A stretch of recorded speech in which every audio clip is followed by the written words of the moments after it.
This is the Global Podcast Network, where executives and professionals connect, share, and inspire. Stay tuned for the conversations that drive success.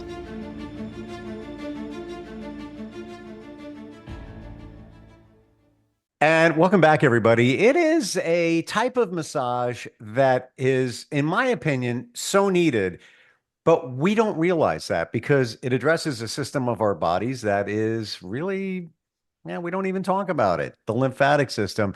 We're talking about lymphatic drainage massage. We have an expert today, and we're going to learn more about it, what it is, and actually what it isn't. There's a lot of misconceptions out there about it. She is Boone, and she joins us once again. How are you doing today?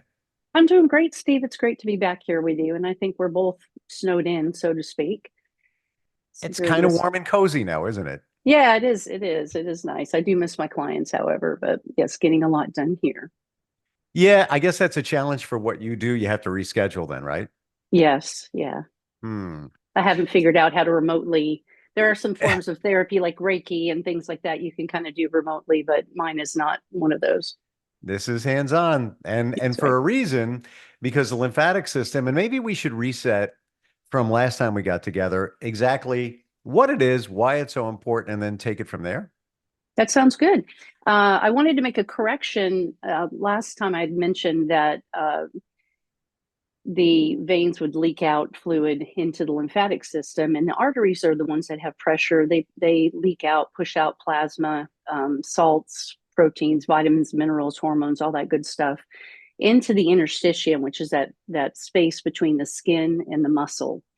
And the veins, the venous system takes up that fluid, uses what it needs for the system. And then the lymphatic system takes away kind of all the trash, so to speak, or about 10% of the fluid that is circulated. And it sends it for further support to the lymph nodes. So the lymph capillaries open up. It travels along the lymph vessels, lymph nodes, which I mentioned last time. I had a little chart, are in the armpits, above the clavicles, behind the ears, in the groin area, and a lot of them are located in the abdomen. And the abdomen and the head contain a lot. These are ports of entry for bacteria, viruses, things like this. So what we eat, what we breathe in, what we get in through the openings in our body. So that's why there are so many more in those areas. And so the blood and lymph have in common that they are located superficially, deep, and in your organ system. So in all of your liver, your kidney, those types of things. Both of them contain leukocytes, monocytes, and lymphocytes, which are white blood cells that help with infection, bacteria, mold, that type of thing. And both of these systems help fight disease in that way.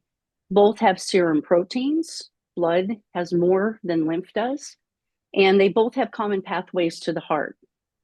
So the differences are the lymphatic system is not a closed circulatory system like the blood system is. So we refer to lymph transport vis-a-vis or visa lymph circulation, because what they do is they don't have a continuous circulatory path because they are interrupted by the lymph nodes.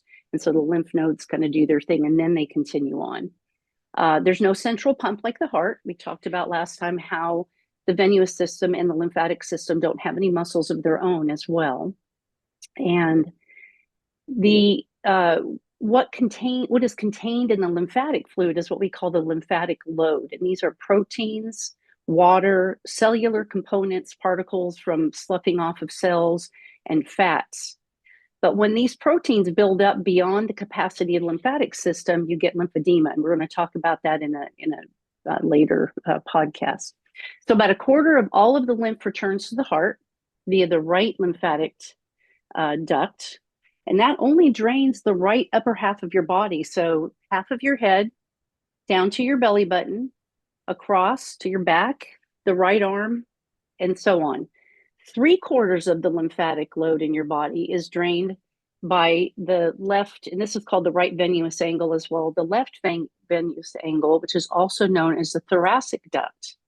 And it is the largest lymph trunk in your body. It starts about at your belly button with a little kind of a receptacle called the cisterna chyli, little cistern, a little pocket. The lymph trunk comes up through your diaphragm, comes up to your neck here, and then everything from both sides drains back into the heart so that it can then be pumped through the kidneys, the liver, and excreted in that way. So it's always fascinating to me that they were able to figure out that only the right upper quadrant is drained here. So what I find with people who've had lymph nodes removed in the right quadrant is they have a lot harder time having things drain. And again, we'll talk about redistribution of the lymph. So that's a recap of last time. And I have to tell you, even though I've had lymphatic drainage massage, I've loosely studied this because I found it very interesting. This is much more complicated, this system in our bodies, than I ever imagined. Especially what you just said, the quadrants and the drainage. What's the connection between the arteries and the lymph nodes? How do they play together? So as the arteries and the veins get smaller and smaller and smaller as you go out towards the periphery of the body and your fingers and your feet and that kind of a thing, you also have lymphatic capillaries. So the arteries, veins, and lymph are all sort of hanging out in that interstitial fluid. So the arteries are going to push out nutrients and things to feed the body, feed that fluid, that's that sort of playground that's hanging around out there. And then the veins take up a lot of the nutrients and things that I previously explained. And then what they can't use, and when they're kind of full, they push that out into the space so that the lymphatics can take it back up. So the veins and the lymphatics have a much closer, I'll say, relationship. Then the arteries are kind of hanging around there. So it goes artery to vein, vein to lymph. And then the lymph takes it up about 10% of the fluid, about 3 liters a day. And then recirculate. That's a lot, isn't it? Yeah, when you think about drinking. So that's why it's so important to drink water. I've diluted my water with coffee at the moment. That's okay. I used to think that coffee is actually really good for you. And not to go down that rabbit hole, but as long as you're not drinking a lot, it does have antioxidants in it.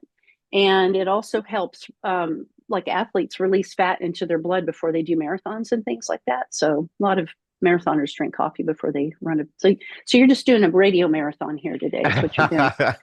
So, well, yeah. I was shoveling before, so that was part of my marathon.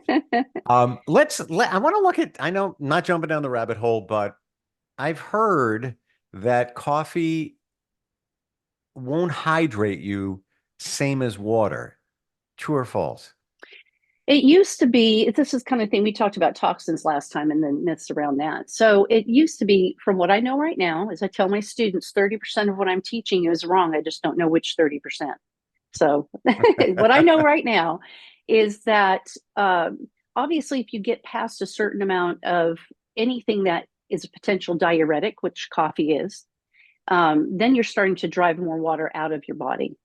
But if you're drinking a couple cups a day, it's not going to have a huge effect. But if you're drinking that and sodas and other things to the exclusion of pure water, then you're not getting the hydration you need.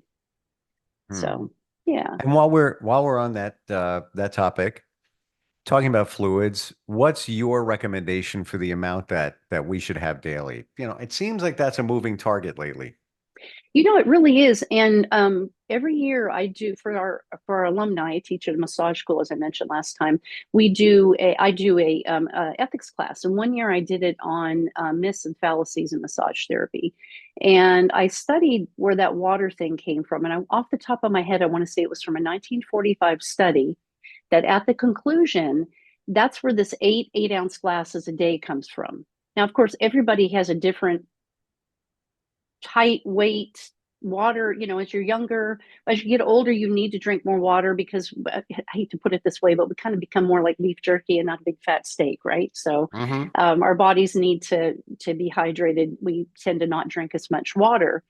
And what it also mentioned in smaller print, which a lot of people don't think about, hydration also comes from eating fruit, soups, coffee, tea, things like this. So that can also add to the hydration that we take in. So there's really I've heard people say drink a number of ounces that, per pound of body weight. That can Like be a lot. half your body weight. Half your body. That's Yeah, the that number can I be heard. a lot for some people, especially I think last time I mentioned, if you're on a diuretic, you do not want to do that because then you increase the load on your heart and you'll Mm. require more diuretics. So if you have congestive heart failure, you have blood pressure issues, you have to be very careful. Some people drink so much water, they're carrying around these Stanley cups or these things, they're Yep. constantly sipping, that they wash out their sodium. So then you have a thing called hyponatremia, which washes out your sodium. So it's good once a day to put like an electrolyte packet, but all of these things you should. I always say ask your doctor because I'm not one and I don't play one on TV or even on a podcast. Mhm. So, but these are things. It's even for us technically prescribing, and we're not allowed to prescribe if we tell people to drink water. But we do know it's good for your health. So I say it is suggested that with lymphatic drainage, especially, you want to make sure that you're drinking plenty of water because we're moving a lot of things. And we want to make sure that lymph fluid is not super viscous or sticky. We want to make sure that it flows well. You're reading my mind because I was thinking, and it only comes up when the conversation of water ensues. But I was thinking to myself, you know what? I'm going to get some water after we talk. And I have those electrolyte. I have the packets. I also have, the scoops and everything. Um, are you essentially adding minerals, but also some salt into that water when you use those packets? They're mineral salts. So they are Okay. salts of sodium. They're sodium salt, they're magnesium salts, or potassium salts. And we need those for cellular activity. The problem comes when we start to eat a lot of just purely sodium in our food, just in drinks, things like that. I had somebody who was having some lymphatic issues, and she told me that every weekend she would go out and drink Bloody Marys. Well, they're full of salt. Just the Mm. tomato mix is full of salt, and then you've got salt around the rim, and they're awful tasty. But she was wondering why she was so swollen on Mondays. Oof. Wow. Yeah. And you mentioned So, soup. I love soup. I don't want to, I guess I'm salt sensitive where I haven't touched a salt shaker since I was a kid. I'm not exaggerating. mhm. I just don't, I got into the habit. My dad used to say, yeah, why do you put salt on it? High blood pressure, et cetera, et cetera, et cetera. So I got off of it. So now things that are salty to me, they're like, oh, wow. And salt's in everything. So I don't need to add it. But to your point of soup, there's so much sodium in them that they're good for you, but you got to kind of balance that out. I try to find low sodium choices and, Yes, and make your I'm not a own. It's cook. not difficult to make your own. And yes, get low sodium. So those are types of food that definitely have a more sodium than they need. And I'm very much like you. I don't. A lot of people salt and pepper their food before they even taste it. I Mm. I rarely use. I use salt in cooking and things like that, but I don't. I'm more salt sensitive as well. Yeah, it's in so much. I personally don't think you need any more, but Right. everybody's different. But the Uh, electrolytes are good. Misconceptions about lymphatic drainage and lymphatic drainage massage. What are some of those things that people think that might not be the reality? So I'd like to start with what it is and what it should be. Sure. So you're working with a system that isn't open to the outside of the body. So in other words, needles don't pull it out, opening up incisions that people have had for surgeries and draining it out. That is not lymphatic drainage. I don't know if I mentioned last time I had a client who went to Turkey and had cosmetic surgery, had a tummy tuck. Mm. And the way that they did lymphatic drainage is they came to her hotel and were draining her with needles every day. And first of all, that opens you up hugely to infection. And that's Oof. not, and she just had a feeling that really wasn't kosher. So it is not opening the system. There are no needles involved because when we think of drainage, we often think of something being drained off the body externally. As I mentioned before, this is a semi-closed system that it's a closed within the body that is activated with light touch. It's a very light therapy designed to provide a stimulus to the lymphatic system as it has no muscles of its own, gently stretching, okay, skin over the capillaries and the trunks, and it provides movement of the fluid. a heavy hand will close off those capillaries, and it doesn't take much to close them off. So it is important that the therapy is performed by a specifically trained therapist and not somebody who's taken a weekend course. This therapy can be used in, as I mentioned, post-op healing, so orthopedic, cosmetic, reconstructive surgeries, and also just for lymph support. I work with a lot of people, or myself and my therapist work with a lot of people who have autoimmune diseases, lupus, Lyme disease, things like that. So that can really be helpful for that. You see a lot of things on TikTok and on the intraweb of celebrities touting it and how it will, just squeeze all the fluid out of your body. And you have to do some other things to support the work. So it's not a cure-all. You have to implement movement, whether that's using a vibration plate, a rebounder, like a little trampoline, walking, exercising. It's super important that you get that muscular movement, because that helps your veins and your lymphatic system take the fluid back up and nourish all of your tissues. Proper diet. We just talked about hydration and how to do that. You don't want to get too much sodium.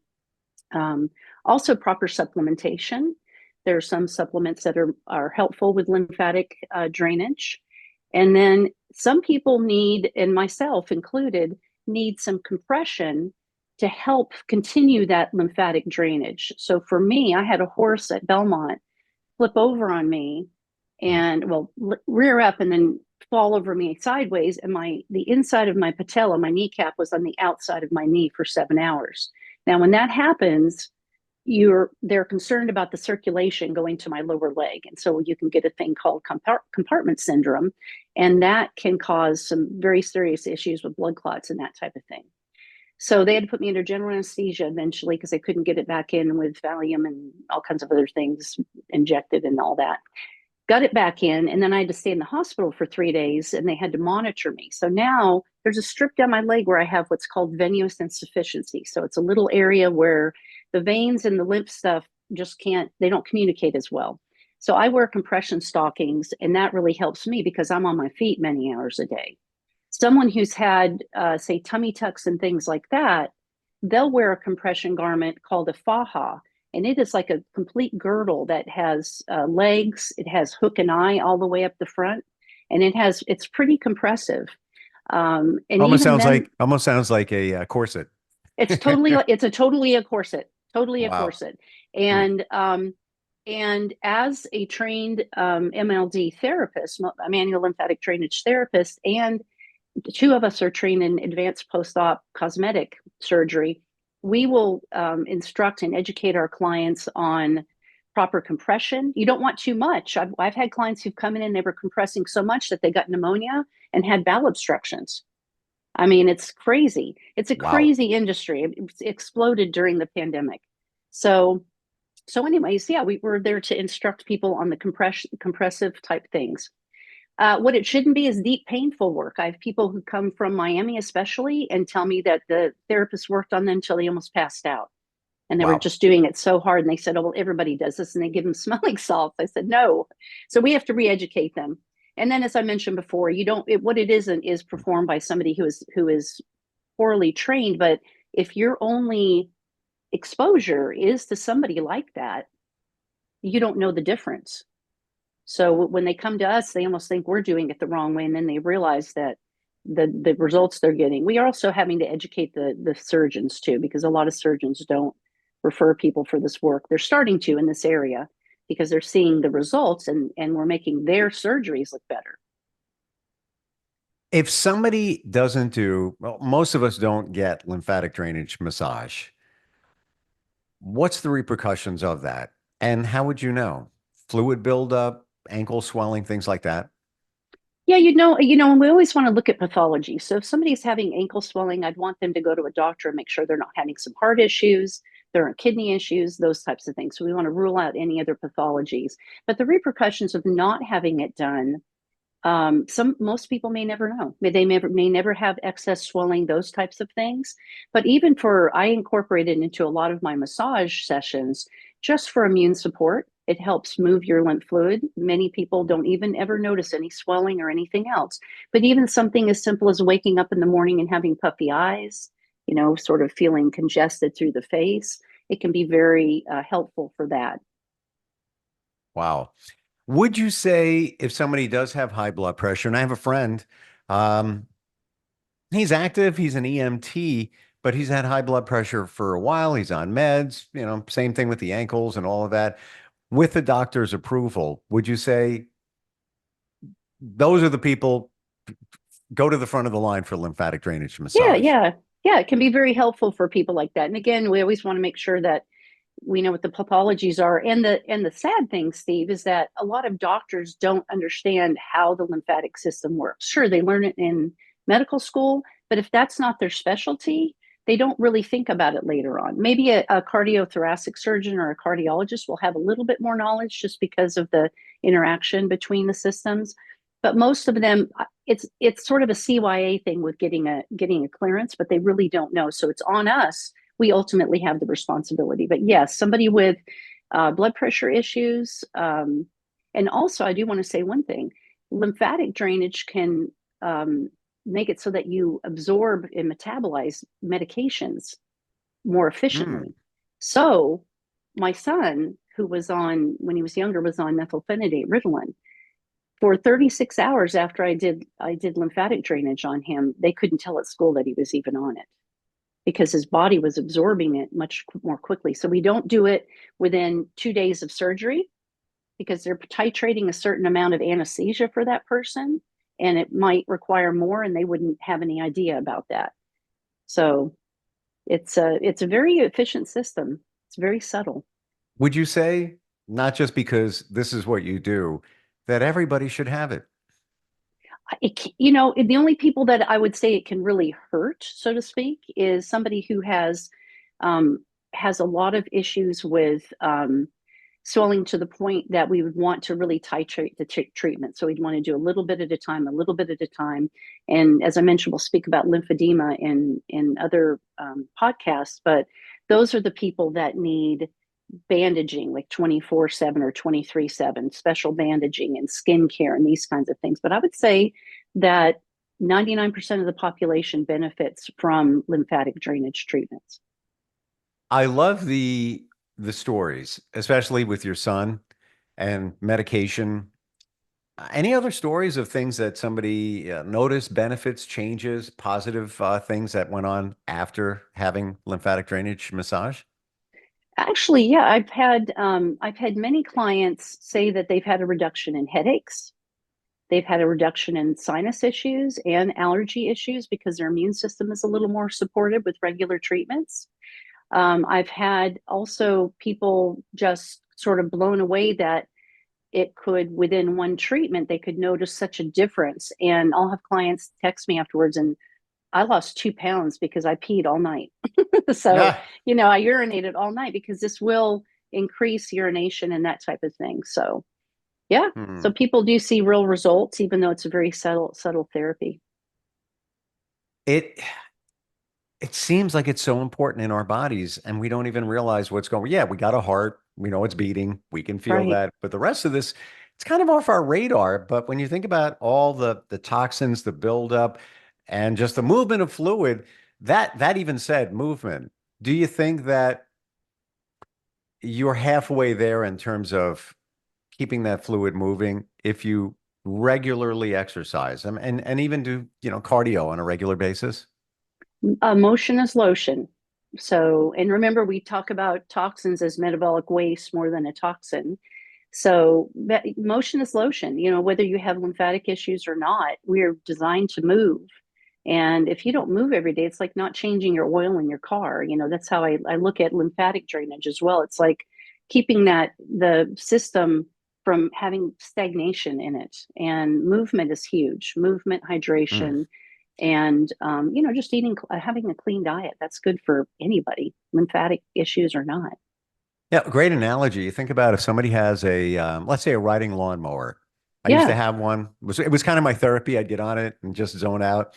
But if you left it for, let's say, a year, two, you didn't change the oil, it just sat in there. you might get it started, you might not, you might have issues with that old non-moving oil. I would think it's pretty much similar to our bodies. Very similar. And you may, again, you may never know you have a problem with your lymphatic system, but when it goes wrong, you do know you have a problem, because we see people with elephantiasis in their legs from poor lymph circulation, and we'll talk later on about how that can happen and what the treatments are for that. What was the selling point, so to speak, for you, Anne, to get into this modality? You could have been, a traditional massage therapist, and that be your focus, and many other modalities. What drove you to the table here? I was for a long time, and I still am a traditional massage therapist in many ways. However, what I have found, I worked in physical therapy for about 3,500 hours because I was applying to PT school and my massage business took off. My son was diagnosed with Asperger's. I went to that. I went to the massage side more. But I started seeing a lot of women who had breast cancer, mastectomy, reconstruction. And those are the first people I worked with 30 years ago. So I started working with that population, and then that just morphed into, because of my connections with physical therapy and orthopedic issues, I would work with people with total knee replacements, hip replacements, shoulder surgeries. And I just saw how lymphatic drainage and some of the lighter touch therapies could support the massage part. So a lot of times I'll do a little bit of even just above the clavicles here and in the head, and maybe a little bit in the abdomen, just to kind of open things up. Then my massage is a lot easier. The muscles are a lot more pliable. Everything is the system is open. Can you actually feel stuck fluid? Yes. Yes. In fact, there's one training I took that we learned mapping. So you learned how to feel the flow of where the fluid was going, because if somebody has surgery and they have an incision, and then also if they have lymph nodes taken out, then the mapping is different. Then it's going to be, going a different way. So yes, but with anything, Steve, it is practice and training just to feel that very, very light touch. As a massage therapist, at least for myself in the beginning, I thought, go as hard as you can and, get that elbow in there and hurt people, where they're coming off the table. And that just basically pisses off the nervous system, so then it doesn't really do anything, but we're so programmed as receivers of massage that that's the way it needs to be. And so the subtler therapies like that, I really get a lot more done, and it's not re-traumatizing the person. I think I shared when I had lymphatic drainage Yes. massage 2 years Yes. ago that I don't know what to expect, but the light touch after a couple of minutes felt great, just as what a heavier touch would feel like. And to your point, we're so used to, I'm paying for it. Get in there and dig in there. I'll let you know if it's too rough. It felt great. And Well, you bring up another good point, Steve. Sorry to interrupt you, but you bring sure. up another good. There's the autonomic nervous system, which consists of sympathetic, fight and flight, faint, freeze, all that, and the parasympathetic. Lymphatic drainage puts you into parasympathetic, that rest and digest, the same way that regular massage does, touch in general. So just doing a full lymphatic drainage without doing anything heavy, people are snoring on the table a lot of times Love it. and drooling. That's okay. You do this massage and other types, and you also teach it. What's the best way to find you? How do we connect? So the best way to find me is boonemassagetherapy.com. That's BOONEmassagetherapy.com. And the number would be 859-209-9005. So that's 859-209-9005. That's our virtual receptionist. And you can leave a message with them, or you can schedule. New clients you can schedule with Jeff or Autumn, who work with me as a new client on our website. For me, you have to get in hold of me personally to come in as a new client. But if you're a current client, you can schedule online. And what areas of Kentucky do you serve? We're basically in Lexington, but I have people come from as far as Eastern Kentucky, 2 hours away. I have people come from Cincinnati, which is an hour away, Louisville, which is an hour west of us. So we're starting to have more and more people. When I first came here in the 80s, we had like 4 massage therapists in town. That was it. Now we have a ton because we have the school, and the school's been going for almost 27 years. So we're having more and more people who do lymphatic drainage, but people come from probably, 60 miles, 60-mile radius kind of a thing. Yeah. Mostly. And to your point, when I had it done a couple of years ago in the New York area, I traveled, I want to say 50 minutes, and it was Yeah. worth it. And it was Yeah. worth it. Yeah. Yeah. I got to tell you, Anne, thank you for the insight. And most importantly, your superpower is your clarity. It is, I mean, this is kind of technical, but you make it so easy to understand. Oh, Um, perfect. but that also shows us how important this is. You know, it's something that we really need to consider fleshing out what should be coming out of our bodies. That's I right. Well, appreciate thank it. you so much. I've tried to, break it down to not talking over people's heads, but also giving information that's useful. Crystal clear. I appreciate it. Looking forward Yay. next time we get together. Yes. Thank you so much. And stay warm and cozy. Yep, likewise. Thank you. Better go get some water and electrolytes. Yeah. That's next us. Do it. Got it. Okay, All we'll talk right. soon. Great, Steve. Thank you. See you next We'll time. be right back. This is the Global Podcast Network, where executives and professionals connect, share, and inspire.